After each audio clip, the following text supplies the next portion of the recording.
Alors, petite actu sur la Formule 1 concernant le Grand Prix de Turquie, donc, sur motorsport.com. Le Grand Prix de Turquie vise 100 000 spectateurs avec des billets à 3,40 €. Pardon, 3,40 € les billets.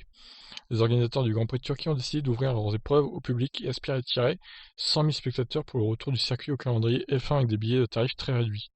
Mais ils sont complètement dingues, 100 000 spectateurs avec le Covid qui rôde. Mais c'est de la folie furieuse. Le Grand Prix de Turquie est attendu sur Istanbul Park du 13 au 15 novembre prochain, le tracé ayant été ajouté ponctuellement au calendrier 2020, particulièrement réalisé dans le cadre des contraintes inhérentes aux limitations liées à la pandémie du Covid-19. Les organisateurs ne savaient pas initialement que la course allait être organisée à huis clos ou avec présence du public. Mais ce mardi, Vural Ak, président du promoteur Intercity, a révélé en conférence de presse que non seulement des spectateurs étaient attendus, mais en grand nombre. Le caractère ouvert du site devrait permettre, selon lui, d'en accueillir en toute sécurité 100 000, soit la moitié de ses capacités. Interrogé sur le risque d'un pic de Covid-19 qui obligerait à un changement de plan, Ak a expliqué que le protocole mis en place pourrait permettre d'éviter que la foule ne soit trop compacte. Nous devons être prêts à tout, si l'épidémie s'aggrave, la course peut se faire sans spectateurs. Cependant, nous connaissons la capacité de cette piste. Environ 220 000 spectateurs peuvent suivre la course dans les tribunes et dans les zones ouvertes. Actuellement, pour des raisons de sécurité, si nous fermons certaines sections, environ 100 000 spectateurs pourront regarder la course en suivant les règles de distanciation sociale.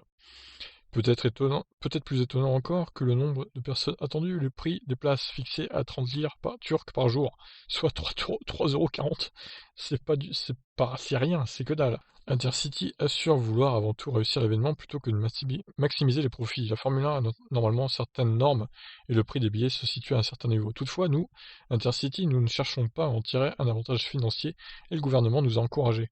Le prix est de 30 TL par jour, il sera de 90 TL au total pour les 3 jours. Donc, TL, ça veut dire lire turc, hein. Donc, en gros, d'après ce que je comprends, ça sera autour de 10 balles sur les 3 jours, quoi. 10 € les 3 jours en Formule 1, quoi. C'est le prix, et encore, c'est même pas sûr que je suis sûr que c'est plus cher encore pour assister aux essais privés, quoi.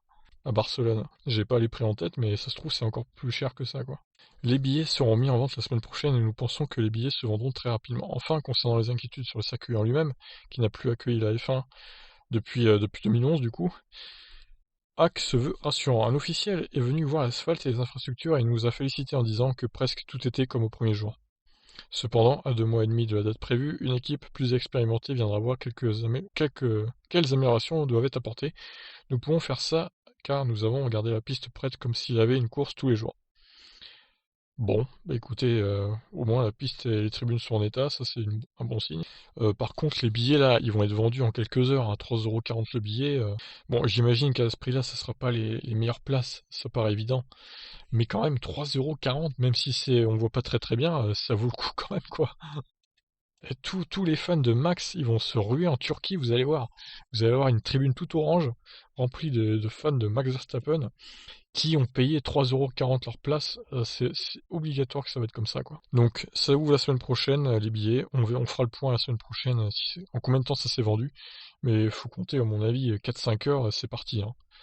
3,40 €, il y a plein de monde dans l'Europe entière qui va y aller, hein, ça c'est sûr, hein. Donc voilà, alors est-ce que c'est une bonne idée d'accueillir autant de monde en cette situation de pandémique? Surtout qu'en novembre, on sera plus du tout en été, donc on sera au cœur de l'automne, des températures plus fraîches, donc le Covid, on sait qu'il aime bien les températures plus fraîches. À mon avis, c'est peut-être pas une très bonne idée d'accueillir 100 000 personnes pour cet événement. 40-50 000, ça aurait été peut-être plus raisonnable, on va dire. Mais bon, on verra bien. Je vous laisse réagir, qu'en pensez-vous de ces places à 3,40 €? Allez, ciao.